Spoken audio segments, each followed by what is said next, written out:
Buenos días. Hoy nos reunimos para esta mesa de paneles genéticos y vamos a contar en este momento con la presencia de Alejandra Torres, de la doctora Florencia Nefa y de la doctora Ángela Solano. Vamos a comenzar con el tema de la doctora Alejandra Torres, en el tema de los análisis genéticos en oncología, y vamos a hacer las presentaciones por separado de cada uno de los expositores, de manera de hacer un breve corte entre cada una de las presentaciones. Alejandra Torres trabaja en Genia, es gerente de operaciones de ese laboratorio, es bioquímica clínica, es uruguaya, y es encargada del laboratorio de la parte molecular, fue encargada de la parte molecular del laboratorio de las Fuerzas Armadas, del Hospital Central de las Fuerzas Armadas. Trabajó en el diseño de muchos ensayos que se realizan en ese laboratorio, sobre todo en la parte molecular, como Real-Time PCR, Sanger, electroforesis capilar y Next Generation Sequencing, que es lo que vamos a abordar en el día de hoy. Antes de empezar, les quería agradecer a las tres la buena disposición, la actualización de los temas y seguramente la cantidad de preguntas que van a surgir. Muchísimas gracias y empezamos con Alejandra. Bueno, buen día a todos. En primer lugar quisiera agradecer la invitación a Patricia de participar en esta mesa y es un placer para mí poder estar acá y compartirla con Florencia y con Ángela, a quienes aprecio mucho. Bueno, voy a hablar de los análisis genéticos en oncología, mayoritariamente del uso de estos para la detección de familias con cáncer hereditario y algo también de la parte de estudios genéticos que utilizamos para seleccionar tratamientos, para guiarlos, para determinar el pronóstico, bueno, un poco con las innovaciones que nos permite hoy la medicina personalizada. El cáncer, como saben todos, es una de las principales causas de muerte en todo el mundo. Según la OMS, en 2018 murieron 9.6 millones de personas a causa del cáncer. Es una enfermedad genética en el sentido de que es causado por cambios genéticos, cambios a nivel de los genes, que controlan la manera en la que nuestras células funcionan, crecen, se dividen. En cada persona esos cambios genéticos son únicos, digamos. Entonces eso es muy importante porque es lo que da el origen a lo que llamamos hoy de medicina personalizada para el entendimiento de estos pacientes. Estos cambios genéticos que dan origen al cáncer suelen generarse a lo largo de la vida de la persona por diferentes causas, que pueden ser, bueno, por el envejecimiento normal de las personas, causados por exposición también a determinados aspectos ambientales, como pueden ser el tabaco, la radiación, etc. Y bueno, los tipos de cáncer que se generan de esa manera, por los cambios genéticos de esa forma, son los que llamamos esporádicos, que son la mayoría, están en son el 65% de los casos. Después tenemos los que se llaman familiar, que son el 25% de los casos y que también tienen un componente hereditario, digamos, pero que no está identificado. O sea, son familias en las que hay mayor cantidad de cánceres. Y después llegamos a lo que son los cánceres hereditarios propiamente dicho, que constituyen hasta un 10% de los cánceres en general, y que son en los que se detectó la presencia de una mutación que aumenta el riesgo de aparición de uno o más tipos de tumores. Entonces, bueno, eso es un poco la parte, lo que le decía de este componente genético del cáncer, que en los esporádicos se genera como al azar, digamos, a lo largo de la vida, mientras que en los cánceres hereditarios es justamente heredado de nuestros padres y es lo que está en todas nuestras células, ¿no? Bueno, como les decía recién, aproximadamente el 10% de los cánceres generales pueden llegar a ser de origen hereditario y lo que tienen esta variante que se transmite de generación en generación, que a cada individuo tiene un 50% de poder de tenerla, digamos, de haberla heredado, lo que le da es la predisposición a generar cáncer, o sea, un aumento en la predisposición a generar cáncer, que es importante resaltar esa parte porque no es que la persona que heredó la mutación heredó el cáncer, sino la predisposición mayor a desarrollarlo. Cuando se identifica una familia en la que hay una alta probabilidad de que exista cáncer hereditario, en función de diversos criterios que seguramente comenten Florencia y Ángela, esos criterios son, bueno, que algunos de ellos que el tumor esté en temprana edad o que haya dentro de una familia muchas personas que tienen el mismo tipo de tumor, bueno, tumores raros, o sea, son varios los criterios. En esos casos lo que se debe hacer es tener la posibilidad de contar con asesoramiento genético, que lo realice un profesional capacitado para eso, y que de esa manera pueda hacer la indicación de un estudio genético en el caso de que corresponda, y que el estudio genético que indique sea el adecuado para esa familia en particular. Bueno, el fin de indicar ese estudio genético en este caso es determinar esa variante genética que es la que predispone a esa familia a tener mayor riesgo de cáncer, y bueno, para poder identificar, una vez que se haya identificado en uno de los miembros de la familia, después lo que se hace es buscarla en el resto de los familiares que así lo quieran hacer. Para tener más posibilidades de encontrar esa variante causante de cáncer en esa familia, de mayor riesgo de cáncer en esa familia, lo que hay que hacer es, bueno, en esa consultoría genética, es identificar el caso índice. El caso índice es el miembro de la familia que tiene mayor probabilidad de portar esta mutación por también diferentes factores, o sea, si fue el que desarrolló el cáncer a edad más temprana, bueno, u otras razones que hacen que sea el indicado para hacer el estudio. O sea, no, muchas veces seguramente le puede contar Florencia, viene una persona que dice, bueno, en mi familia tengo muchas personas que tienen cáncer, yo quiero saber si tengo riesgo. Bueno, esa persona no sería la adecuada para hacerse el estudio, sino sería una persona que esté realmente afectada por la patología y, bueno, y cumple algunos otros criterios para hacer el caso índice, ¿no? Los síndromes de cáncer hereditario más frecuentes son síndrome de mama ovario, síndrome de Lynch, poliposidad adenomatosa familiar, Wöhler-Lindau, bueno, todos los que están ahí. Y en cada uno de ellos lo que hay es descriptogenes que tienen asociación directa para determinado tipo de cánceres. Y para los que en algunos casos existen guías que indican cómo accionar para lo que sería el control y la prevención de la aparición de los mismos. En esta gráfica no sé si se llega a ver, pero es, bueno, hasta cuánto puede llegar el riesgo de desarrollar cáncer, determinado tipo de cáncer, a lo largo de toda la vida de una persona si tiene una mutación en determinado gen. Por ejemplo, cáncer de colon, en APC, hasta 99%. Cáncer de mama, si tiene una mutación en BRCA1 puede llegar hasta el 87%.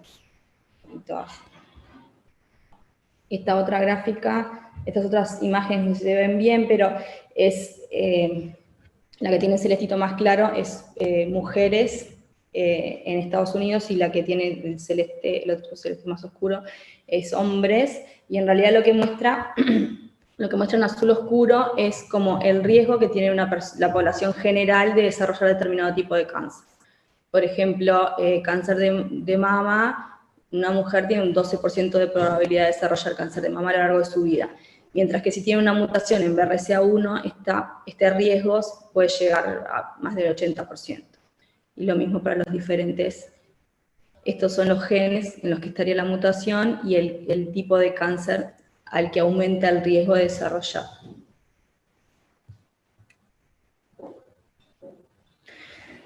Bueno, si bien por ahí lo más conocido es el síndrome de cáncer de mama y ovario, y los genes BRCA1 y BRCA2 son los más estudiados por lejos para este síndrome y para cáncer hereditario en general. Cada vez más hay más genes que se asocian con los diferentes síndromes y también con la posibilidad de desarrollar tumores en los diferentes órganos.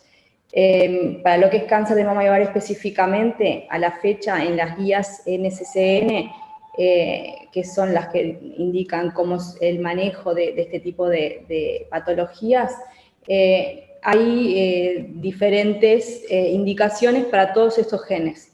O sea, si el paciente puede llegar a tener, por un lado, indican que está demostrado que se aumenta el riesgo de desarrollar cáncer de mama y o de ovario cuando se tiene una mutación patogénica en algunos de estos 19 genes, y además indica las medidas a tomar para prevenir la aparición de los mismos en otros miembros, o sea, en la misma persona por segunda vez o en otro miembro de la familia. Y lo mismo pasa para el cáncer de colon, con todos los genes que se muestran ahí.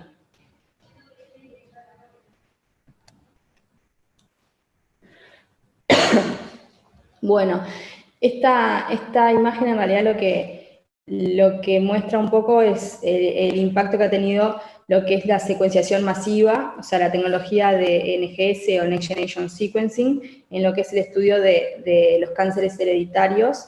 En realidad lo que es el estudio de genética en general, ¿no? Cuando se comenzó con lo que fue el proyecto Genoma Humano, que duró 10 años, y se invirtieron $3.000 millones para poder secuenciar el genoma de una persona.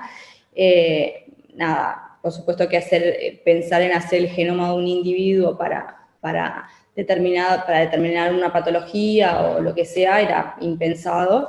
Con la llegada de esta tecnología y con el pasar del tiempo se ha ido bajando el costo de la secuenciación de genomas y de paneles y lo que sea, al punto de que en 2014 se llegó a $1.000 de costo de secuenciación de un genoma.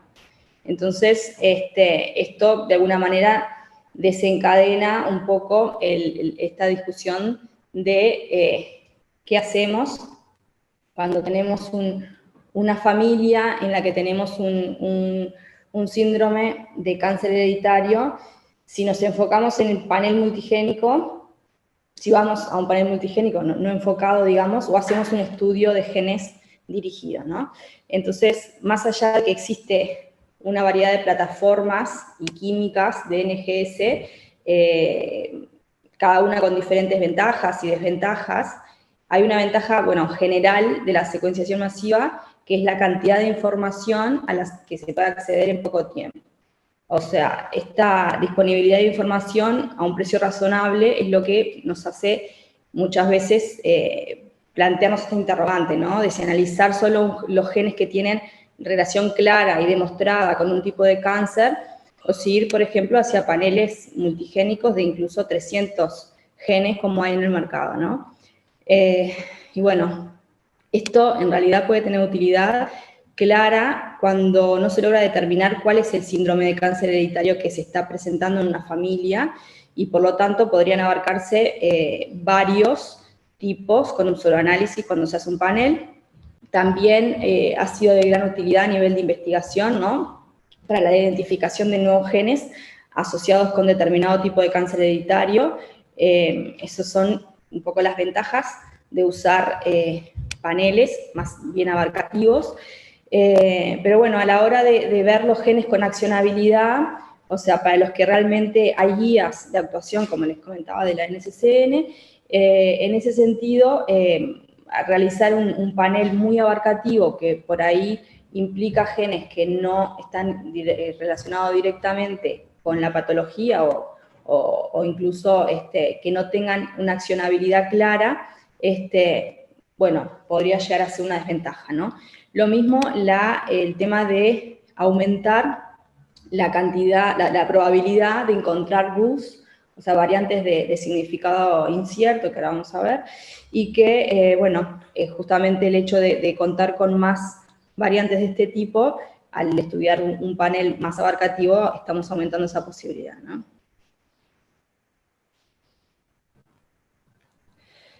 Acá no creo que se vea mucho, pero un poco son las guías, una guía de estas de la NCCN, del National Comprehensive Cancer Network, que habla del manejo de pacientes con cáncer de mama, ovario o páncreas. Y bueno, un poco lo que resalta en la elección de paneles multigénicos es justamente que los antecedentes, que podría ser de alguna manera adecuado o que sería una ventaja utilizar paneles multigénicos cuando los antecedentes personales o familiares de un individuo pueden explicarse por más de un síndrome de cáncer hereditario. Entonces, en ese caso, el panel multigénico puede ser más eficiente y rentable y aumenta el rendimiento de la detección de una variante patogénica o probable patogénica que pueda tener un individuo, ¿no? Bueno, esas son un poco algunas de las cosas que resalta. Lo mismo que decía recién, de que el hecho de que hacer un panel más abarcativo puede generar que se aumente la probabilidad de encontrar BUS, y bueno, y genes que no tengan accionabilidad, eso es como un poco la parte negativa.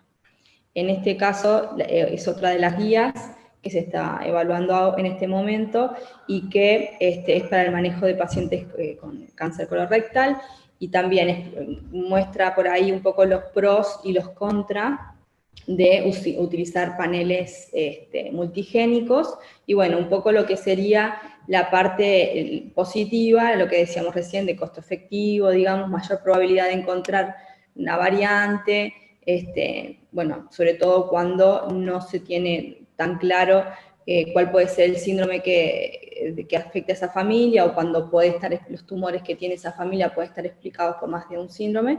Y bueno, y las contras serían lo que decíamos del tema de encontrar mayor cantidad de variantes de significado incierto, que en el caso de los cánceres colorectal puede llegar a 17 y hasta el 38% incluso de las variantes que se encuentran. Y bueno, un poco esas son las contras. Acá un poco, bueno, estos equipos, bueno, de Next Generation Sequencing, uno es Illumina y otro es de Ion Torrent. Nada, un poco lo que veníamos hablando de esta tecnología, que nos abre la posibilidad sobre todo de hacer paneles más grandes. Y bueno, hay en el mercado algunos paneles que son no tan grandes, pero que abarcan gran parte de lo que son los genes que están descritos y asociados claramente hoy a lo que es cáncer hereditario. Hay un panel de 84 genes que, bueno, que se analizan por secuenciación masiva, que lo que hacen es ver la región codificante de unos 84 genes más o menos, hasta 84 genes, analizan la región codificante y border intron, y bueno, y también tienen una predicción de lo que serían variación en número de copias. Estos son diferentes tipos de variantes que podemos encontrar cuando analizamos un gen. Y bueno, y en caso de que efectivamente se encuentre una variante de cualquier tipo, se confirma por una técnica una técnica de confirmación, ¿no? En cualquiera de estos tipos en cualquiera de estos paneles que menciono ahí, la tecnología es la misma, y el manejo de estos paneles es un poco el mismo. No solo importa la química y la cantidad de genes, obviamente, que se analizan, importa mucho, bueno, lo que tiene que ver con el software que se use para alinear esas secuencias. ¿A qué me refiero con esto? Cuando nosotros hacemos una secuenciación completa de un gen o secuenciación completa de un panel de varios genes, lo que hacemos es ver esa secuencia, compararla con una secuencia de referencia de esos genes, ¿no? Y después lo que hacemos es lo que se llama, eso es como el alineamiento. Y después lo que se llama el llamado de variantes es como decir todas las diferencias que tiene esa secuencia con la secuencia de referencia.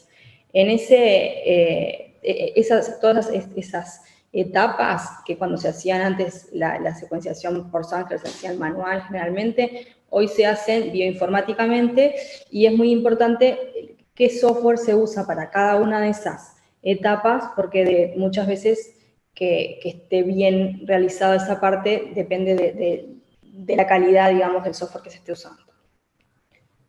Bueno, y después, por supuesto, que algo que es sumamente importante son las bases de datos o software también que hay para lo que es la clasificación de esas variantes, ¿no?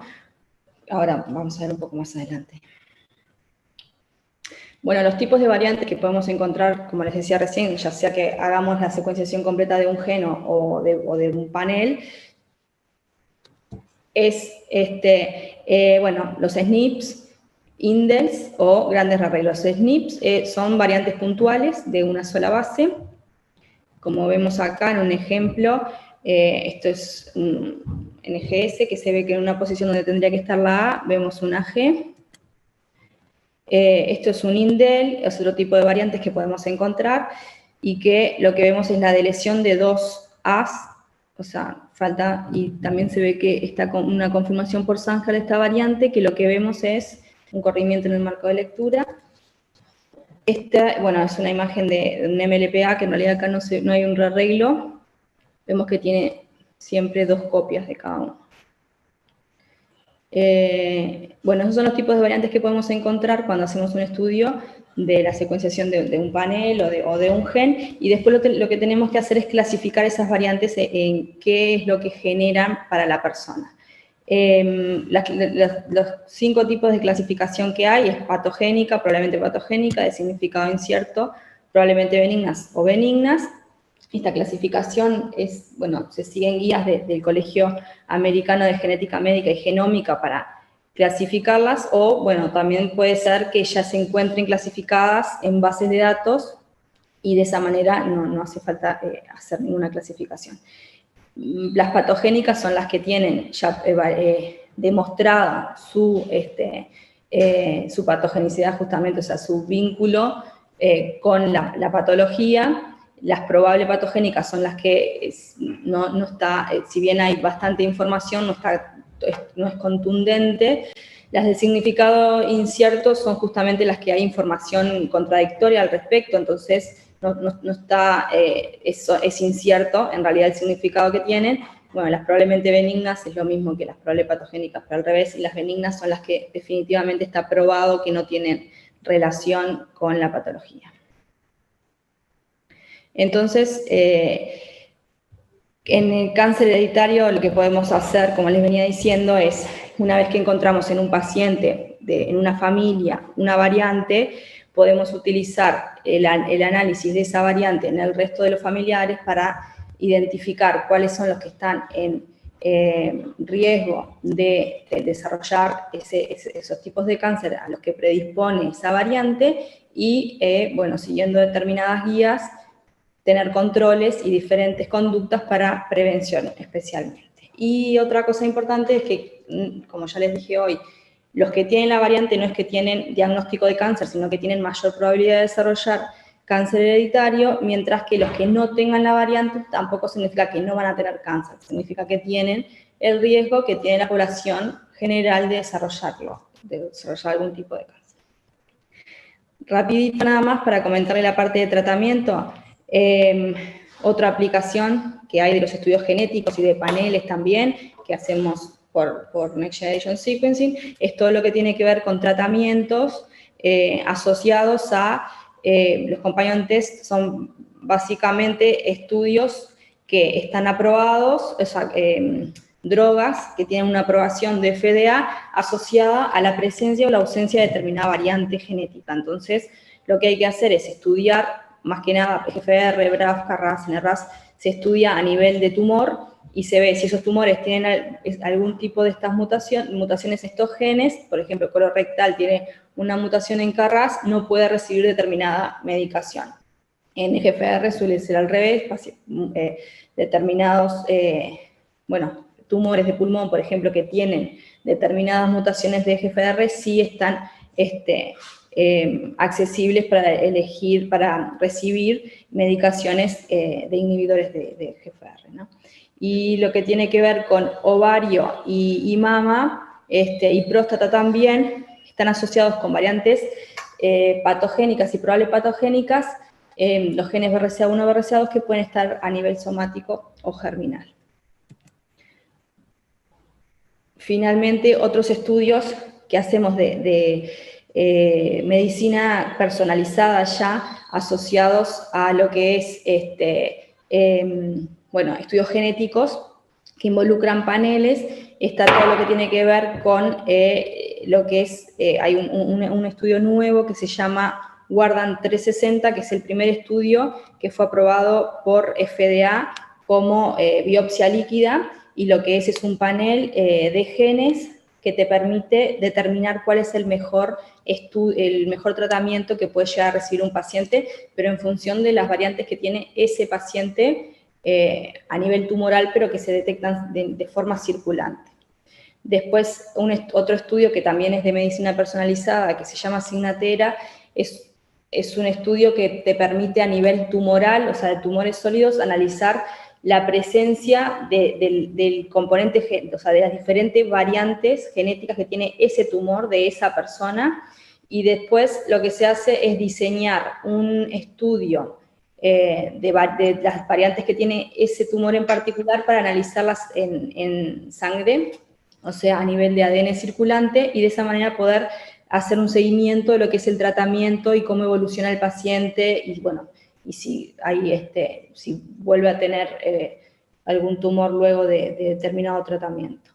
Después hay otros estudios como son Endopredict y Prolaris, que están más enfocados a lo que es el pronóstico de determinado tumor y si el paciente va a tener una recaída, digamos, a los 10 años, y en ese caso poder determinar qué tratamiento es mejor seguir, si algo más agresivo o quimioterapia o cómo puede evolucionar ese paciente para ese tumor en particular. Por eso es medicina personalizada. Bueno, y esos fueron un poco los usos que tenía para comentarles más actualizados. Muchísimas gracias, Alejandra, por esta puesta a punto para poder darle contexto al tema de los paneles. Dejamos las preguntas al final, primero para ver si nos queda un poco de tiempo, y segundo para recordarle a la audiencia que para hacer las preguntas en la plataforma, al costado de donde aparece la presentación, hay un ítem que dice haz una pregunta, y es ahí donde hay que ponerlas para que aparezcan, para poder efectuar las preguntas. Vamos a pasar ahora a la presentación de la doctora Florencia Nefa. Florencia Nefa va a presentarnos sobre paneles de cáncer hereditario en tumores frecuentes. Florencia Nefa es un médico asesor de riesgo para cáncer hereditario. Ella trabaja en el laboratorio Genia y es parte del grupo colaborativo uruguayo. Además, está haciendo su posgrado en urología. Y, por cierto, Florencia, un gusto que estés presentándonos este interesante tema en el Congreso de Bioquímica Clínica. Muchísimas gracias. Hola Patricia, muchísimas gracias a ustedes por la invitación. Y te felicito, Alejandra, la verdad una muy buena introducción a este tema, que es un tema tan amplio. Como dijo Patricia, mi nombre es Florencia Nefa, trabajo como médico y hago la parte del asesoramiento de riesgo para cáncer hereditario. Vamos a hablar específicamente sobre paneles en los tipos más frecuentes de cáncer. Vamos a no hablar específicamente sobre el cáncer de mama. Quería contarles que de los 3 ítems importantes de la charla tenemos paneles, que ahora nos vamos a dedicar un poco más sobre qué tipo de paneles hay, cómo se piden, específicamente la aplicación clínica y la forma de selección capaz más completa, de una forma práctica. Vamos a hablar sobre los distintos tipos de cáncer hereditario. No voy a mencionar los estudios que tengan que ver con tumores somáticos, no voy a hablar de otra cosa que no sea estudios de línea germinal de los tumores más frecuentes. ¿tá? También vamos a ver cuáles son aquellos tumores más frecuentes y por qué es tan importante tener la disquisición de se hereda, no se hereda, qué hacemos, cómo elegimos el mejor estudio. Bueno, con respecto a los paneles, hay distintos tipos, la NCCN habla de distintos nombres, los tiene clasificados. Por lo general utilizamos el término panel multigen. Son paneles que elige cada uno de los laboratorios que provee este tipo de paneles qué gen vamos a estudiar. No hay un mínimo, no hay un máximo, no hay una regla impuesta sobre qué cantidad de genes tiene que tener un panel multigen, ni qué gen agregar. Lo decide cada laboratorio de forma arbitraria. La NCCN dice, bueno, además de esos tipos de paneles, hay otros que son paneles que son síndrome específico. Por ejemplo, panel Lynch, o panel BRCA, o panel poliposis. Hay otros que son paneles cáncer específicos, panel solo para tumores digestivos o específico cáncer de colon. Hay una forma más abarcativa de mencionar los paneles, que son los Comprehensive Cancer Panels, que son paneles que abarcan distintos tipos de tumores y distintos síndromes. ¿Sabes? Son los más completos, capaz. Bueno, nosotros, por lo general, cuando me refiero a los paneles, hablo de panel multigen, y como no habla ni de un mínimo ni de un máximo, lo puedo adaptar. La idea es adaptarlo a el perfil de cada familia. Cuando tratamos de identificar cuál es el mejor estudio, qué tipo de estudio solicitar, tenemos esto en mente, pero también tenemos que tener en mente qué familia estamos hablando. Cada familia es un mundo, cada familia tiene un fenotipo distinto, hay familias que tienen distintos tipos de cáncer, hay familias que tienen cáncer de una rama, otras que tienen de dos, hay familias que tienen poco cáncer, pero los que hay son muy sugestivos de algo de síndrome hereditario. Entonces, hay que ajustarlo al tipo de familia. Hoy vamos en la charla, hablar sobre lo que capaz debería ser una buena guía para seleccionar los paneles, independiente del costo, del acceso, de qué es lo que a qué puede acceder cada familia. Vamos a hablar un poco del mundo ideal del tema de los paneles, y si bien el costo es cada vez menor y son cada vez más accesibles, no es algo que esté incluido en nuestro sistema de salud, entonces hay que tener también una consideración especial con respecto a esto. ¿Cuál sería para mí el panel de cáncer hereditario ideal? Bueno, primero hay distintos ítems que tenemos que tener en cuenta. El panel tiene que estar correctamente seleccionado, ¿tá? Tenemos que hacerlo de forma lo más completa posible según el fenotipo familiar, ¿tá? La tecnología debe ser adecuada, tiene que tener NGS, bueno, contemplar los grandes rearreglos, confirmación de los resultados positivos, esa parte es muy importante, que el informe hable de todas las variantes detectadas, no solo las clase 3 o 4, sino nos interesan también las variantes tipo 1 y 2, que podamos acceder a los datos crudos. Muchos laboratorios no nos dejan acceder a la información cruda de todos los datos que obtienen, se quedan con mucha información para ellos, que provean un sistema de control de variantes, sobre todo para aquellas variantes clase 3, que nosotros podemos ir chequeando, pero como un doble control que el laboratorio pueda proveer ese tipo de servicio y que nos avise sobre reclasificaciones. Por supuesto, la correcta interpretación de resultados y después compartir esa información de esas variantes a registros internacionales como son ClinVar, Insight y otros. ¿De qué estamos hablando cuando hablamos de tumores frecuentes? Bueno, esto es una gráfica, es muy ilustrativa. Saqué estos datos de Globocan del año 2018 para Uruguay, y si nos fijamos, esto es solo incidencia para ambos sexos de aquellos tumores que se presentan antes de los 60 años de edad. ¿Por qué hice esta disquisición de edad? Porque los tumores hereditarios, por lo general, aparecen en edades más tempranas. Entonces, para saber los tumores frecuentes, más probablemente hereditarios, seleccioné solo aquellos menores de 60 años de edad. Entonces, vemos que está cáncer de mama, colorecto, tiroides, próstata, riñón, y entre otros. Si sacamos aquellos tumores más frecuentes y hacemos un promedio de cuál podría ser el potencial hereditario de cada uno de estos tumores por año, tenemos que para Uruguay, de los 4.220 casos que hay hay más o menos un aproximado 500 a 600 casos nuevos de cáncer, probablemente vinculados a mutaciones de línea germinal por año. ¿Qué pasa Uruguay y Argentina? Si nos ponemos a comparar incidencia y mortalidad en el top 10 de los tumores malignos más frecuentes, acá tenemos lo hereditario y lo no hereditario. Pero si nos ponemos a ver, estamos bastante parecidos. En realidad parece una gráfica en espejo de incidencia y mortalidad.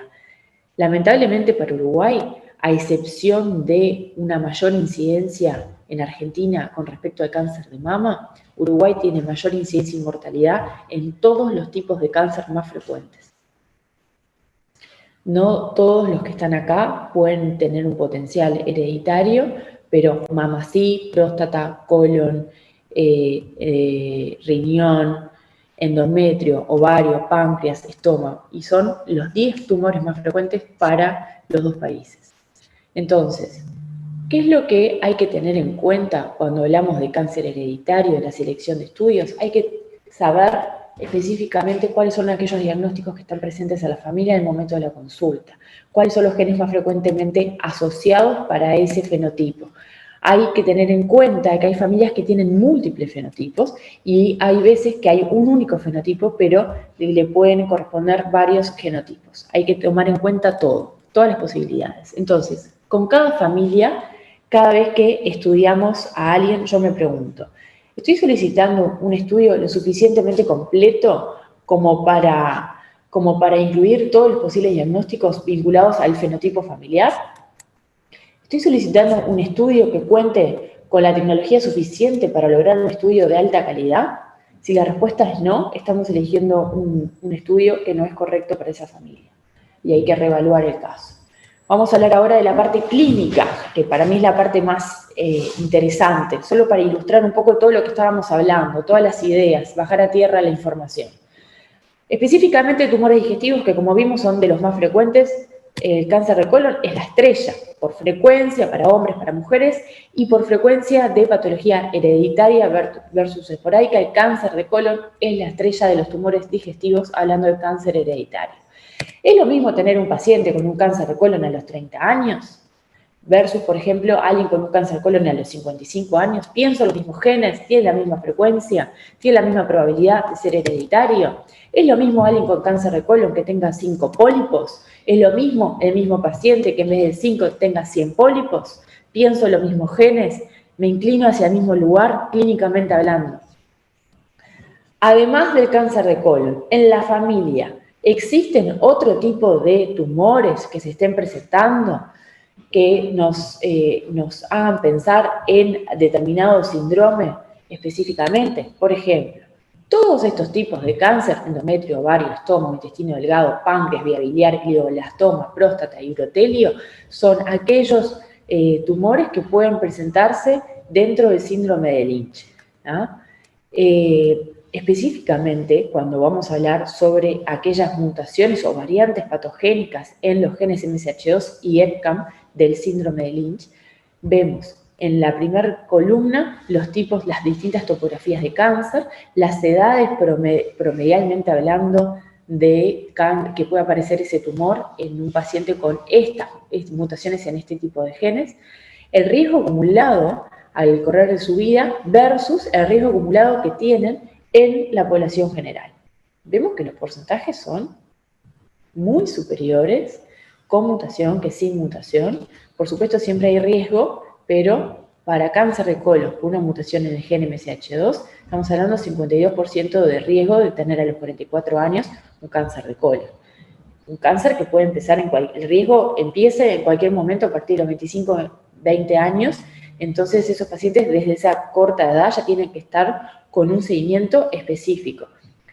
El cáncer de endometrio, desde los 47 o 48 años ya vemos un riesgo promedio del 20 al 57%. Tumores de riñón o de uréter, de la pelvis renal o del uréter, que son los tumores uroteliales junto con vejiga, para el gen MSH2, casi un 30% de riesgo acumulado. Casi 30% es muchísimo, versus 2% de la población general. y así sucesivamente. Ahora vamos a poner algunos ejemplos. Entonces, esto solo para ilustrar el aumento de riesgo real que tienen estos pacientes, porque es importante llegar a estos diagnósticos.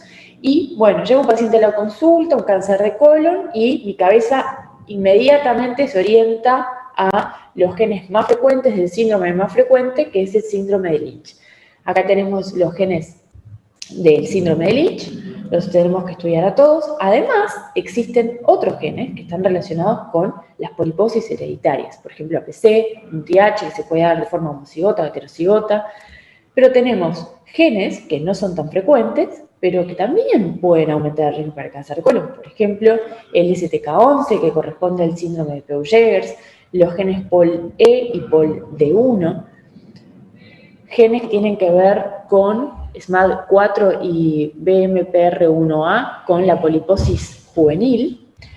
Después tenemos 4 genes que son Bloom, GREM, GLANT y FAN, que parece medio un trabalenguas, pero son genes que tienen menor prevalencia, son genes que están estudiados poco en nuestra población y en general en el mundo. Desde que surgieron los paneles se están incluyendo cada vez más. No tenemos una frecuencia real, una prevalencia real de cuánto nos afectan este tipo de mutaciones, cuál es la frecuencia poblacional, sobre todo en nuestras latitudes. Capaz tenemos estudios puntuales hablando de otras poblaciones, pero no población Latinoamérica específicamente. Entonces, cuando hablamos de que, bueno, que FAN tiene una incidencia poblacional baja, en realidad no sabemos cuál es la incidencia, por ejemplo, en Uruguay. No hay estudios específicamente, hace muy poco se está estudiando, hemos encontrado algunas mutaciones, pero no tenemos la información suficiente como para saber qué tan frecuentes o qué tan infrecuentes son y cómo nos afecta. Después hay genes que están relacionados más que nada con tumores ginecológicos, con el cáncer de mama. Sin embargo, ¿estos genes pueden aumentar el riesgo de tener cáncer de colon? Sí, por supuesto. Gen BRCA1, BRCA2, el gen P53, el gen PTEN, que tiene que ver con el síndrome de Cowden, también puede generar un aumento del riesgo de cáncer de colon. Hay genes que están asociados con tumores de mama específicamente, como el ATM, CHEK2. Sin embargo, estos genes pueden aumentar con un porcentaje que no sabemos exactamente cuánto es, el riesgo de desarrollar cáncer de colon. ¿Sí o no? A veces sí, a veces no. Ahora vamos a ver algunos ejemplos, pero hay que tenerlo en cuenta. Lo mismo pasa con el gen CDH1, que está relacionado con tumores de mama de tipo luminal y con el cáncer de estómago difuso. Sin embargo, puede aumentar el riesgo de cáncer de colon y se puede asociar la fibrocolonoscopía a la fibrogastroscopía de control en este tipo de pacientes. Entonces, para poner un ejemplo, esta es una familia con un síndrome de Lynch tipo. Detectamos una mutación, una variante patogénica en el gen MLH1. Ahora vamos a ver varios árboles genealógicos, no voy a entrar en detalle. El caso índice es el caso que está señalado con la flecha y esas son las personas que encontramos la mutación en primera instancia. Por supuesto que luego fuimos a buscar esa mutación al resto de la familia y por supuesto que cada uno se llevó las recomendaciones correspondientes. Esto es solo para ejemplificar en cuanto a selección del estudio genético, selección de panel, así que no voy a entrar en otros detalles de todo lo que se puede hablar con este árbol genealógico. Solo quiero que vean una cosa. Esto es un síndrome de Lynch, predomina el cáncer de colon, tenemos cáncer de colon que empieza desde los 24 años, esa es la edad del primer afectado, personas que tienen cáncer de colon derecho, luego cáncer de colon izquierdo, que tienen tumores de riñón, tumores de vejiga, tumores de uréter. Acá el urológico está más representado. Tenemos pacientes también con cáncer de mama, tumores ginecológicos, pero más que nada es lo urotelial y lo digestivo, que se ve en esta familia. Eso es una mutación MLH1 clásica para síndrome de Lynch. Esta familia, que también podríamos decir que cumple con los criterios de selección para síndrome de Lynch, un paciente de cáncer de colon derecho, no dice acá microsatélite positivo, 52 años de edad, tumores sincrónicos, le sacaron 2 tumores infiltrantes del colon, joven, con familia donde ya hay varios antecedentes de cáncer de colon, pero también de cáncer de estómago, y familiares con una oligopoliposis, o sea, pocos pólipos, menor a 5, menor a 10 pólipos, le detectamos en él mutaciones patogénicas en el gen MUTIH. 2, para ser exactos. Este paciente es un heterocigota compuesto para el gen MUTIH. Luego, por supuesto, fuimos a estudiar al resto de los familiares, pero para que vean que clínicamente es muy difícil diferenciar una familia portadora de una mutación en el gen MUTIH de una familia con síndrome de Lynch. Siguiente caso, también lo mismo. Tiene un síndrome de Lynch, pero gracias a que hicimos un panel, detectamos en este paciente que tuvo cáncer de colon siendo hombre a los 40 años, con una madre que falleció a los 27 años por un cáncer de colon que inició a los 24 años, una mutación en el gen MCH2, que pertenece al síndrome de Lynch, asociado a una mutación patogénica en el gen CHEK2, que está relacionada sobre todo con el cáncer de mama.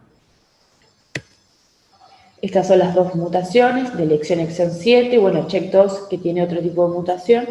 Como vemos, es muy importante la asociación de tecnología o tener un estudio que pueda estudiar los distintos tipos de mutaciones que hay, para no perder nada. Esta es otra familia, una familia tipo también, de síndrome de Lynch. En este caso hay tumor de colon, tumores de riñón y de vejiga. Es muy similar a la anterior, en el sentido de que los tumores uroteriales y los tumores digestivos es lo que se ve más representado, y sin embargo tenemos otra mutación donde se asocia MCH2 con EpCAM. Este es el resultado que obtuvimos de elección exon 1 para MCH2 y de elecciones del exon 8 al 9 para EpCAM, con una variante incierta en el gen TSC1. Este paciente es una mujer, 35 años, concurre a nosotros en el año 2019 y nos cuenta que, si bien tiene antecedentes, no son antecedentes muy cargados de cáncer. El más importante es un abuelo paterno con cáncer de colon a los 53 años. Esta mujer se detecta un cáncer de recto bastante avanzado a los 35 años de edad. Hicimos un panel multigen y le detectamos una variante patogénica en el gen ATM. Es como un hallazgo incidental, es un gen que uno no espera que esté relacionado con tumores digestivos, menos para el cáncer de recto, menos a esa edad, sin embargo es lo que encontramos. Importante, y por eso puse este caso, si lo hubiésemos hecho solo unos pocos genes, nos hubiésemos quedado con la duda. No tendrá además una mutación en algún gen relacionado con el síndrome de Lynch, no tendrá una mutación en algún gen más relacionado con el cáncer de colon, porque la verdad que el gen ATM no cierra, no queda como más redondito con este caso, la parte clínica por lo menos. Entonces, lo importante de hacer un panel multigen es para poder llegar rápidamente al diagnóstico correcto, no dejar nada afuera, pero además cuando se encuentran estos hallazgos incidentales de algo que uno no espera encontrar, te sirve para quedarte tranquilo que uno descartó los genes más frecuentemente involucrados. Acá está la variante.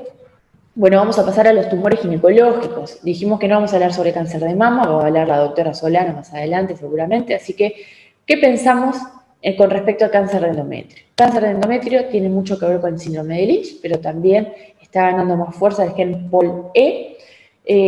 Las variantes patogénicas, cuando se dan dobles en el gen MUTIH, también aumentan el riesgo de cáncer de endometrio, el gen PTEN y el gen POL-D1. Estos son los genes que hay que pensar para cáncer de endometrio, no es más solo el síndrome de Lynch. Con respecto al cáncer de ovario, la lista crece cada vez más. Cáncer de ovario tiene 3 líneas de pensamiento. Más frecuente, BRCA1, BRCA2, por supuesto. Luego viene el cáncer de ovario relacionado con el síndrome de Lynch, pero también se abre una tercera puerta, que es que ovario tiene genes propios, que aumentan específicamente el riesgo de tener cáncer de ovario, y no es ni BRCA ni Lynch, que son estos genes que pusimos acá. Miren esta paciente, 29 años, cáncer de ovario, tiene múltiples antecedentes de cáncer de mama, ovario, melanoma, y del otro lado de la familia, del lado materno, sarcoma uterino de alto grado, también joven, a 37 años, tumor súper infrecuente. Esta paciente tiene una hija mujer, una hermana mujer, y nos consulta tiene 33 años, un cáncer de ovario a los 29. Le pedimos un estudio genético, le hicimos un panel. ¿Por qué le hicimos un panel? Porque no sabíamos si esto tenía que ver con un BRCA, que era lo más probable por los antecedentes, con un Lynch, o si estamos frente a genes propios para el cáncer de ovario, que aumentan el riesgo específicamente para eso. Detectamos 2 mutaciones, una mutación completa del gen BARD1, que es un gen que aumenta el riesgo de tener cáncer de ovario, y además una variante patogénica asociada en el gen MIT-F. ¿Saben lo que hace el gen MITF? Aumenta el riesgo de tener cáncer de riñón y melanoma. Justo melanoma, tenemos ahí el abuelo paterno, melanoma en los 60 años. Bueno, estas familias, por supuesto, hay que estudiar cada vez que se hace el estudio para cada uno de los integrantes, se debería estudiar para las dos mutaciones y no solo para uno, y se hacen las recomendaciones pertinentes a los dos genes mutados encontrados. Esta es una familia tipo síndrome de Lynch también, relacionado con el gen MCH2, la estamos siguiendo desde el 2014, y acá es interesante porque, si bien existe el cáncer de colon, tenemos varias mujeres con cáncer de endometrio, por lo menos 5 o 6 mujeres, también hay cáncer de riñón, y acá ya empieza a aparecer también el cáncer de próstata. Pero interesante que hay más cáncer de endometrio que cáncer de colon. Pedimos el panel completo y le encontramos una mutación en el gen MCH2. ¿Qué pasa con los tumores uroteliales? Ya hablamos que para el gen MCH2, justo, vimos el porcentaje que pone la NCCN de riesgo específicamente para este gen, aumenta el riesgo hasta un 38% en el entorno de los 50 años. ¿Qué pasa con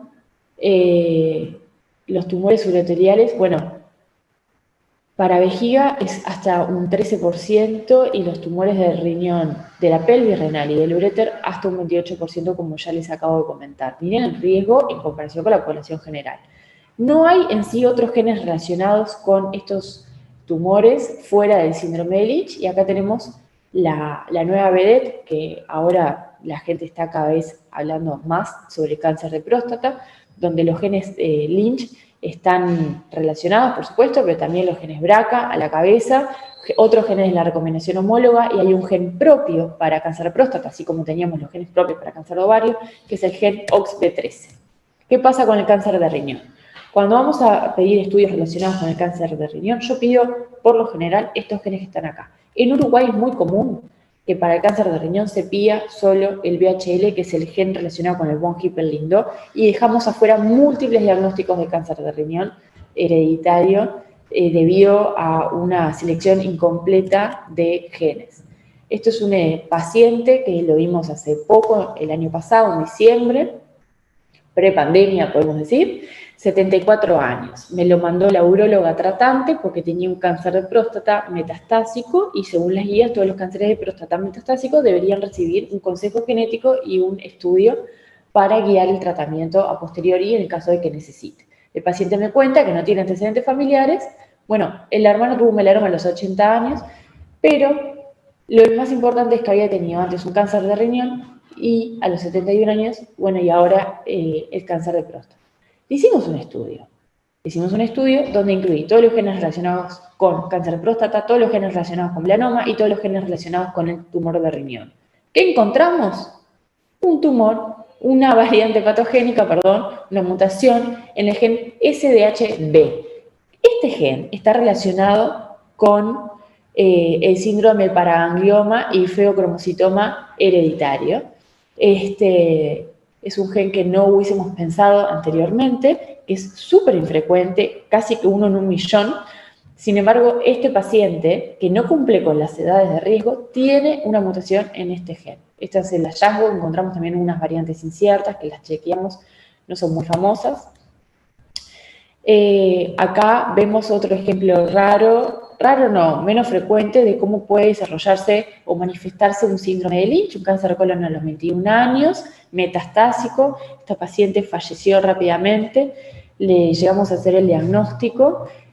Ahora tenemos a una prima, hermana, 25 años, un cáncer de riñón metastásico,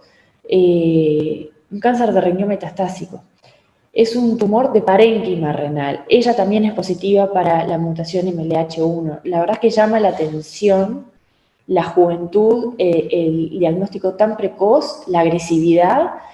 Tampoco es una familia que tenga antecedentes de tumores de riñón, no es una familia que, cáncer de endometrio a los 53, una mujer que tuvo cáncer de colon a los 29 años.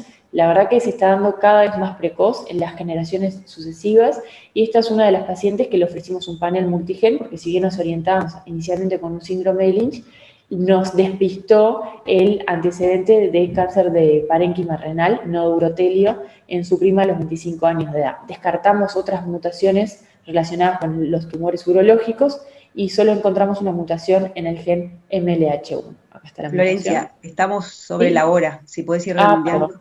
Bueno, entonces estos son distintos tipos de... Lo más importante, hablando de los tumores urológicos, estos son los porcentajes de potencial hereditario de cada uno de los tumores, que como ven, bastante importantes. Y algunos ejemplos más. Lo que le quería decir es que utilizando paneles multigen, encontramos 24% de mutaciones patogénicas no relacionadas estrictamente, no convencionales, no los genes clásicos que uno esperaba encontrar acorde al fenotipo, pero que gracias a la selección del panel de inicio pudimos llegar al diagnóstico, así en un cuarto de los casos. Tenemos casi 1.500 paneles de cáncer hereditario realizados, con 312 variantes patogénicas, un índice de positividad de 21%, 15 familias doble mutadas, y los mensajes para llevarse a casa es que los tumores más frecuentemente hereditarios encontramos cáncer de mama, ovario, endometrio, digestivo, páncreas y urológicos, que es muy frecuente que coexistan dentro de la misma familia varios tipos de cáncer, que el estudio genético molecular debe ser oportuno, completo, de calidad y bien interpretado, y hay que prestar atención a los genes emergentes, a los hallazgos incidentales y a las familias doble mutadas. Muchas gracias y disculpen que me pasé con el tiempo. Muchas gracias, Florencia. Estuvo buenísima la presentación y ahora dejamos para el final las preguntas que harán los demás. Voy a dejar de compartir pantalla. ¿Cómo me sale?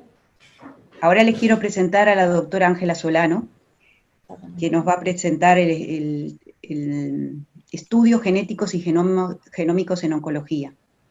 La doctora Solano es doctora de la UBA en medicina y especialista en genética, está certificada por la Sociedad Argentina de Genética en el Consejo Nacional de Profesionales. Es encargada del nodo argentino del Human Biome Project y es presidente de la Sociedad Argentina de Genética. Actúa como actividad profesional en el INBiomed, Facultad de Medicina, UBA CONICYT y en CEMIC, en el Departamento de Análisis Clínicos, y es jefa del Laboratorio de Genotipificación. Queremos entonces agradecer a la doctora Solano su presentación el día de hoy. Muchas gracias, Patricia, por la invitación. Ha sido muy gentil y le agradezco muchísimo a todos los organizadores del Congreso Uruguayo de Bioquímica Clínica, porque han sido tan precisos y tan amables que me sentí, bueno, como siempre me siento en casa en Uruguay, ¿verdad? Con nuestros hermanos uruguayos. Ustedes saben que yo voy a hablar exclusivamente de cáncer de mama, aunque puse genéticos y genómicos por una cuestión de los estudios que nosotros hacemos en cáncer de mama. ¿Cuál es la experiencia que les voy a contar? El objetivo de nuestro trabajo es definir, formar a los pacientes portadores de variantes patogénicas, que hasta ahora hemos analizado 3.500, evaluar el tipo de variantes y la frecuencia a fin de mantener la construcción del mapa genético regional, que lo empezamos hace algunos años, y el posible en origen étnico de acuerdo a la detección en otras regiones del mundo, tal vez un poco alejado del objetivo de cuál fue el inicio, donde buscábamos hotspot, o sea, mutaciones puntuales, para evaluar la posibilidad de informar de variantes patogénicas recurrentes que facilitaría la detección de portadores. Hasta ahora, lamentablemente no fue posible por la gran heterogeneidad. Esto lo refleja cuando publicamos en 2012, donde nuestro primer paper de 134 pacientes, claro, en aquella época, aunque no es tan lejana, parecía imposible juntar 100 casos, el global tuvimos 17%, o sea, mutaciones de todo el mundo, europea 21%, pero lo que más nos sorprendió es que de todas las variantes detectadas, aún en tan pocos pacientes, el 25% eran noveles. Esto es porque en aquel momento, por supuesto, había mucha menos información que la que existe actualmente. En cambio, ya en el año 2016 publicamos 1.000 casos y esto fue un gran avance en el mapa regional, porque nos permitió ya juntar variantes patogénicas que permitían confirmar, mejor dicho, el origen de nuestras variantes. Yo quiero hacer una pequeña diferenciación de lo que es la disponibilidad de la tecnología, y ustedes saben que lo bueno de presentar en último lugar es que tuvieron ya un excelente panorama, una descripción buenísima de todo lo que son las generalidades. Pero yo, que soy bioquímica pura, quiero definirles que nosotros podemos bien terciarizar, que es lo que nosotros hacemos, o derivar. El derivar es lo que comúnmente se hace cuando uno no está posibilitado de realizar los resultados, los procedimientos en su laboratorio, y por lo tanto deriva el ADN y copia y pega el resultado recibido. La terciarización, en cambio, es el modo actual de disponer de los servicios de más alta tecnología. El laboratorio recibe los archivos de la secuencia masiva paralela, o sea, lo que se llama NGS en general, incluidos los archivos más inmaduros, que son los BAM. ¿Para qué sirven los BAM? Porque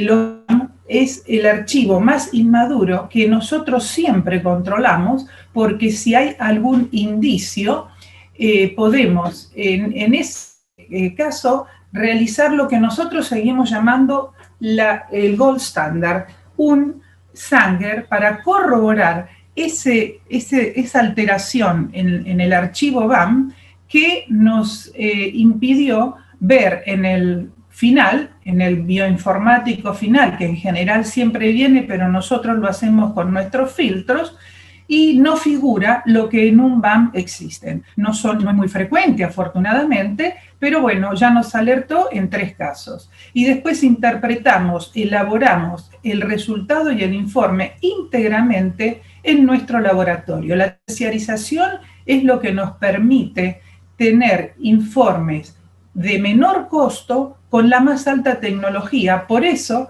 los laboratorios que cumplen este rol son muy pocos en el mundo. Apenas deben ser 3 o 4 laboratorios, y por eso la terciarización es lo que nos permite incluso disponer de exoma y de genoma, como les voy a contar.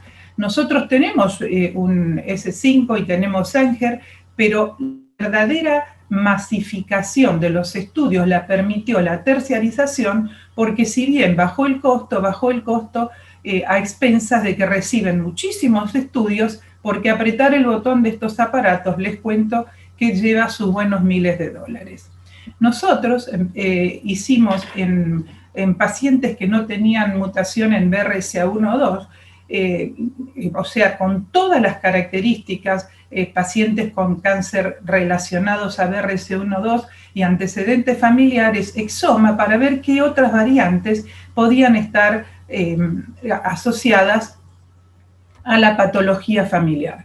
Como ustedes ven, los total reads de estas muestras fueron 70 a 80 millones por muestra, con una profundidad excelente, o sea, todas las características, y esto se mantiene de muestra a muestra, porque aunque la barra de la izquierda es una muestra con menos eficiencia y la de la derecha con prácticamente la máxima, ustedes ven que todas las zonas de los genes están todas reflejadas, y eso es lo que nos da tranquilidad. Ahora bien, nosotros analizamos en CEMIC, en nuestro sector de genotipificación, 104 paneles y 169 exomas.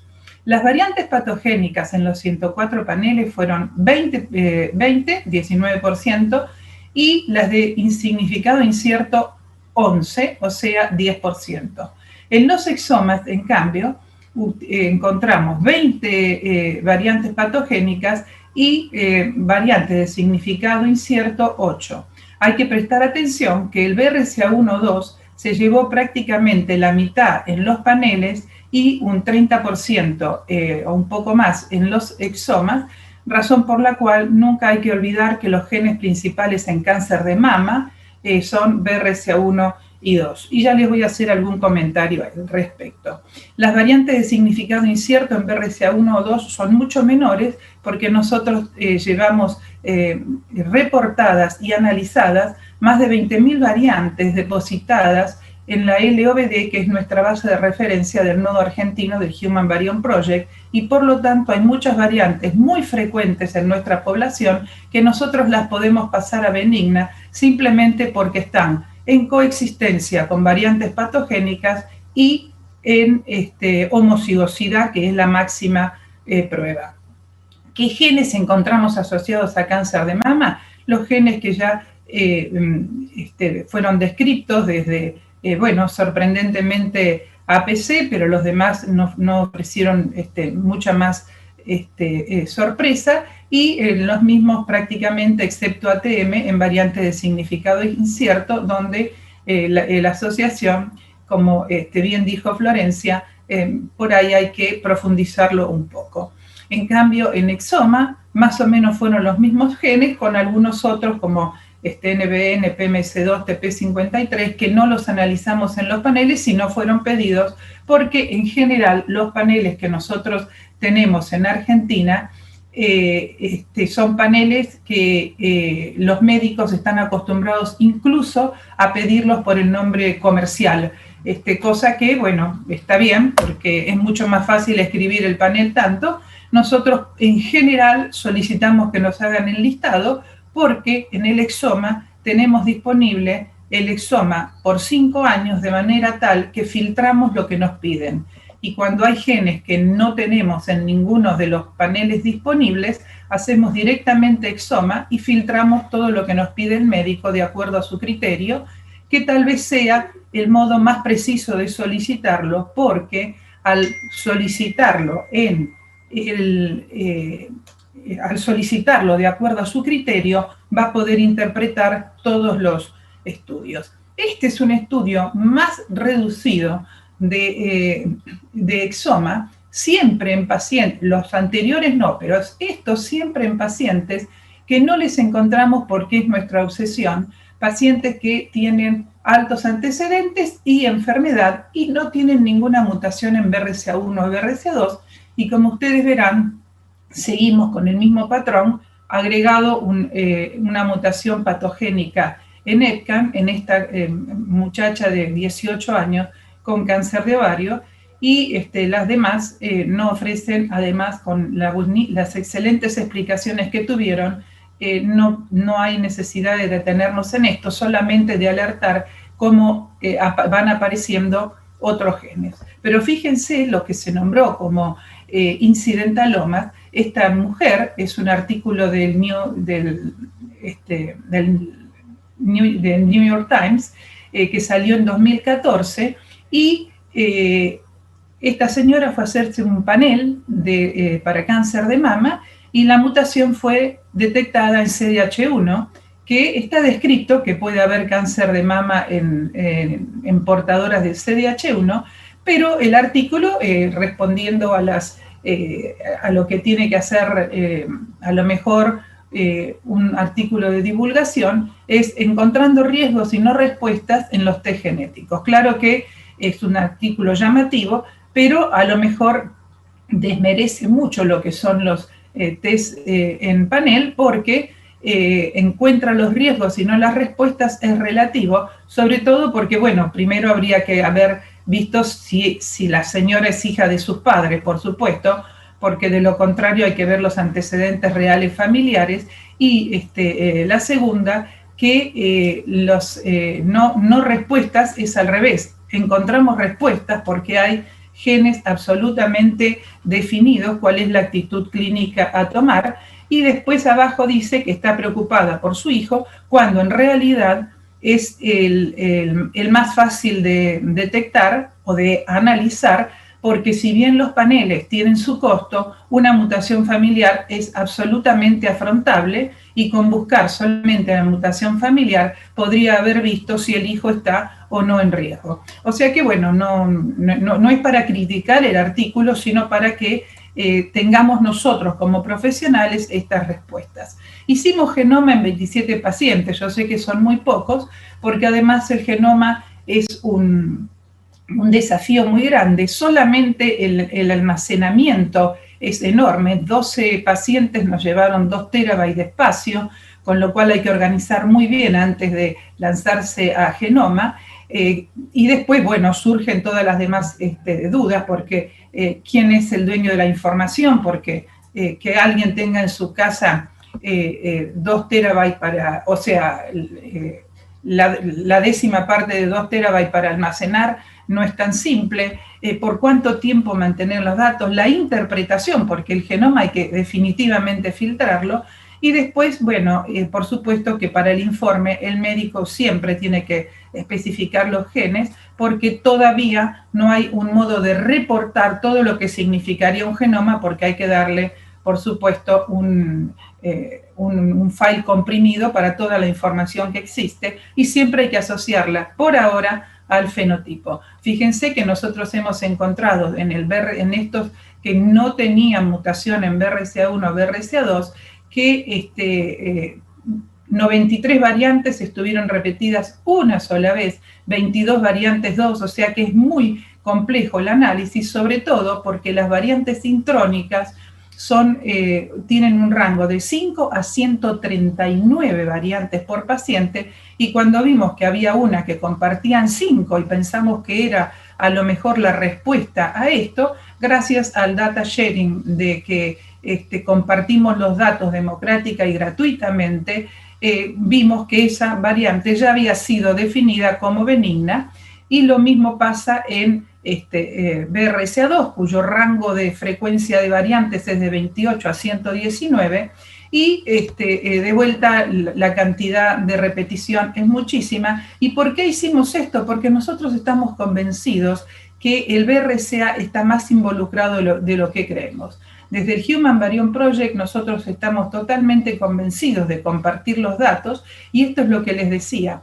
Cuando la importancia clínica es muy fácil porque ya está reportado, pero al inicio, los que hace 30 años que trabajamos en esto, o 25 para no ser exagerada, al inicio era realmente difícil. En cambio, es lo que les decía, nosotros tenemos pacientes que, por ejemplo, una sola variante la encontramos en un paciente, con lo cual uno tiende a hacerse todo el rollo de que puede ser patogénica, pero resulta que ya estaban las bases, como no. ¿Y por qué nos fijamos si coexiste o no? Porque es muy poco frecuente que una variante, que una familia con BRCA no Ashkenazi, en el Ashkenazi sí es frecuente, tenga 2 variantes en el mismo gen, porque es de 1 en 400 a 1 en 800. Como dijo Florencia, no es imposible, pero el hecho de que la encontremos con tanta frecuencia en pacientes con mutación le quita totalmente importancia clínica, y más si es homocigota, porque la homocigosis no es compatible, o sea, el doble heterocigota, por supuesto, tenemos y varios, pero la homocigosis en la misma variante provoca un aborto temprano.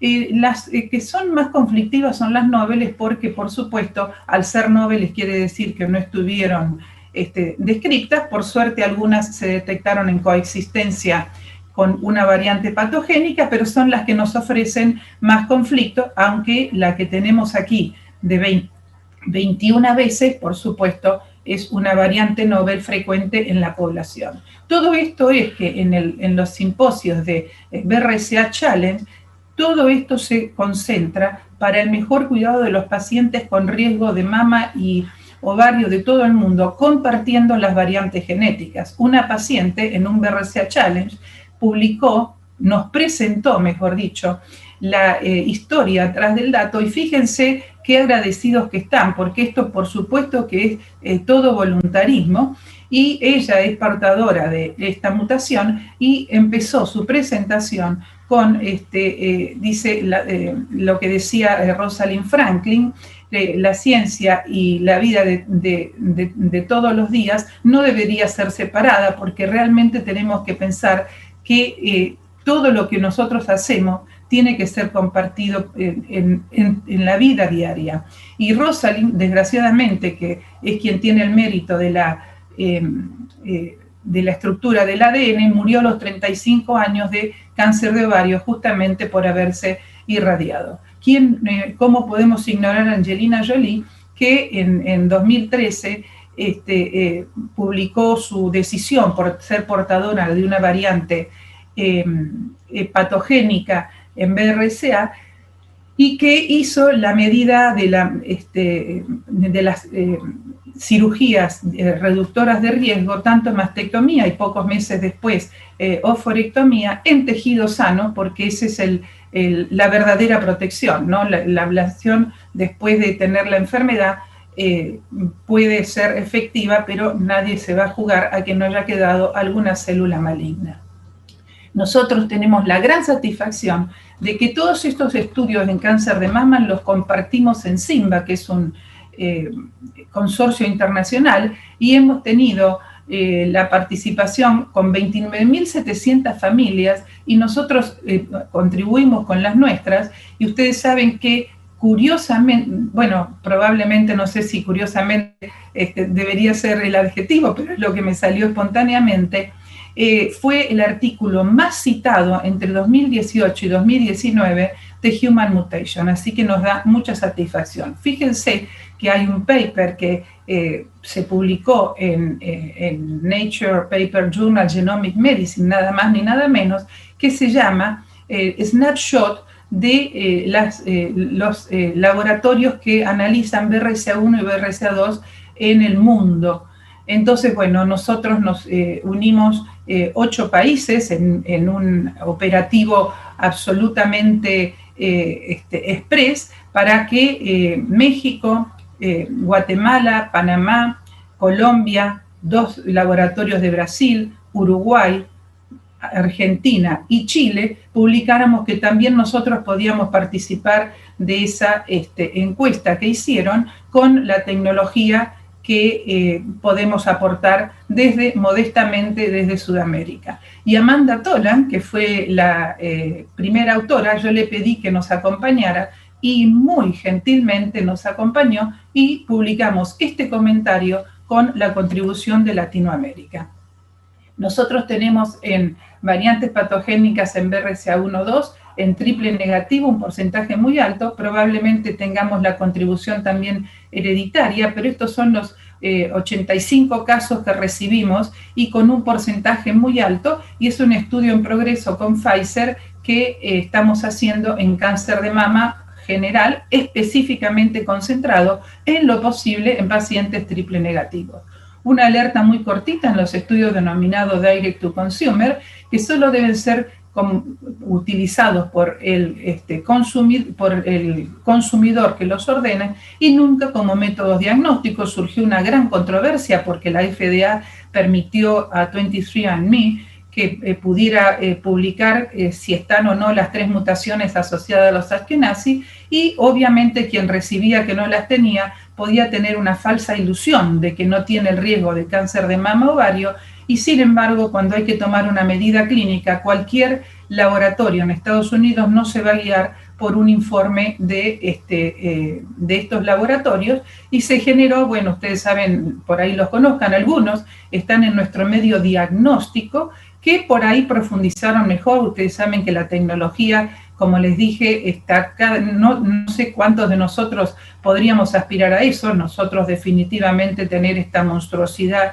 de tecnología no nos es posible, pero hay que corroborarlos antes de utilizarlo y sobre todo antes de tomar medidas clínicas. Estas son todas las protestas que salieron con esta asociación de los Consumer Testing para clínica, y me permitió una nota que salió en La Nación enviar una carta a La Nación de que los clientes pueden elegir 2 servicios: conocer su ascendencia o agrandar el combo y agregar la posibilidad de saber si tienen mutaciones genéticas asociadas a enfermedades. Y por supuesto, eso es definitivamente muy conflictivo y no debería publicitarse como que es clínicamente utilizable. Fíjense que hace poco publicamos un paper que en la población ashkenazi, los que tienen muchos antecedentes, cuando uno sigue secuenciando por la secuenciación completa, encontramos que 7% de los que se llevaron a secuenciación completa tenían una mutación detectada fuera del panel ashkenazi. Claro que son pacientes con ovario, mama, y fíjense la anteúltima que tuvo 4 veces cáncer de mama y 2 veces cáncer de ovario, y por supuesto, gracias a Dios, le encontramos la mutación, y a 1 de 3 varones también. Esto es muy importante para ver cuánto hay que seguir a fondo esto. O sea que los requisitos que aseguran la calidad de un estudio genético en cáncer hereditario es que hay que seguir hasta adelante, como mencionaron, utilizar estudios cuando hay dudas de confirmación por MLPA. Nosotros no utilizamos copy number variation porque creemos que depende específicamente de dónde se hizo el cálculo bioinformático, porque depende de la corrida y las muestras que casualmente cayeron en esa corrida. Hay que exigir, los médicos deben exigir informes detallados y claros, como dijo Florencia, completos con todas las variantes, porque eso permite la eventual reclasificación de las variantes. La interacción entre nosotros y los médicos es muy importante, y la información de la población local también. Nosotros describimos perfectamente que abarcamos 100% de lo que decimos que hacemos, y si no la cubrimos con Sanger. Describimos perfectamente la variante patogénica, estas pequeñas partes de nuestros informes, y aquí resaltamos que gracias al conocimiento de nuestras variantes podemos definitivamente decir cuáles no tienen cambio clínico. Fíjense ustedes que hay resultados de laboratorio del exterior que cuando no encuentran mutación hacen esto. Por supuesto. El informe es de Argentina. Un laboratorio. Uy, estos son. El genético. En nuestro país, el ISPANEL, perdónenme, se me quedó la voz en uno que tuve que hacer grabado. En nuestro país, el ISPANEL, que confunde tanto, nosotros compartimos nada más que 3 de las 15 frecuentes, o sea, 2%. Y el mismo estudio en Brasil reveló 3,8%. Por eso, nunca hay que utilizar paneles no corroborados en nuestra población, porque el original asegura detectar 50%.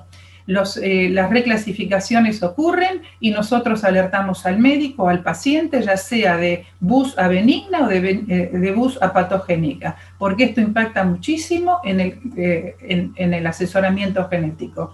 Nuestras variantes detectadas, ni en BRCA1 ni en BRCA2 en cáncer de mama, se adaptan a los clústeres descritos, y todo esto es, ya estoy terminando, que el estudio de linkage original definió que las mutaciones en BRCA1 y 2 están asociadas al 80% de las familias con alta incidencia de cáncer de mama y de ovario. Sin embargo, cuando nosotros hacemos los estudios, todos sabemos que menos de la mitad tienen las mutaciones detectadas. Este paper en particular, donde lo describe tal cual, por eso lo refiero, es relacionado a grandes rearreglos. En nuestra población, los grandes rearreglos tampoco fueron la solución, porque es un poco más del 1% solo en BRCA1, y hasta ahora no encontramos nunca en BRCA2. Y esto es vas redondeando, Ángela, porque estamos ya pasados de tiempo. Sí, me faltan 2 o 3 diapositivas, nada más, ya termino. Nosotros tenemos nada más que 30% en los casos índices ideales muy bien definidos anteriormente. Esto quiere decir que el 70% da normal, y no es normal sino indeterminado genéticamente. Por eso, solamente con la luz verde del análisis con variante patogénica detectada, podemos analizar a los familiares que pueden dar patogénica o normal con 100% de certeza. Esta secuencia normal es el verdadero normal y no tiene nada que ver con el del caso índice, pero ojo, que es lo que les dije antes, esto vale 10 veces menos. El que tenemos montones de profesionales relacionados a esto, no tiene ninguna duda. Los hotspots, como ya les dije, hay que adaptarlos a la población local, y esto es la primera diapositiva que les presenté para que vean cómo el BRCA1 y 2 tiene presencia tanto en exoma como en paneles, y la conclusión es que de suma importancia para el médico exigir informes detallados y claros con la correcta interpretación de todas las variantes encontradas, ya que estos resultados son imprescindibles para definir el asesoramiento y consecuente manejo clínico de los familiares. El ADN nunca cambia en la vida, por eso hay que conocer todas las variantes, por si alguna de ellas resulta relevante en la posterior. No me referí a nada somático, pero el Congreso ASCO y en la Session Education alertó de que hay que prestar atención en los estudios somáticos porque hay que descartar que no sea hereditaria. Y esta es la principal conclusión: la interacción profesional entre el laboratorio y el médico solicitante del análisis genético es muy importante y enriquecedora para la comprensión de los resultados y en otros aspectos técnicos profesionales. Muchas gracias y perdón, no sé si me pasé mucho, pero... Bueno, agradecida, excelente de la presentación. Y después de este paneo general del estado de conocimiento sobre los paneles y sus usos, queríamos hacer algunas de las preguntas que han hecho desde la audiencia. Hay el caso de consultas particulares, concretas, que quizás las tengan que derivar las personas a los expositores y no presentarlas como parte del panel, pero hay una en especial que quizás las tres, desde sus puntos de vista iguales o diferentes, la pueden responder, y capaz que en cierto orden de cómo han ido presentando pueden irla contestando. ¿Cómo se elige un panel para una persona sana que no tiene información de su familia? Se lo quiere hacer por curiosidad, por decirlo de alguna manera, pone la persona, ¿no? ¿Cómo le responderían a eso, no sé, con los distintos puntos de vista que cada una tiene?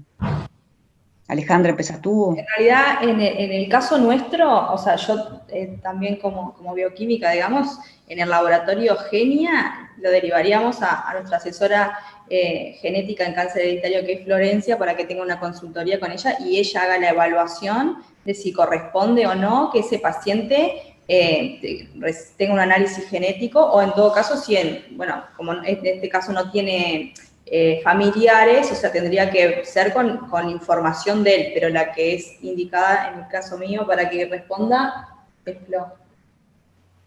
Yo le contestaría al paciente que si no tiene indicación médica de hacerse el estudio, que no corresponde.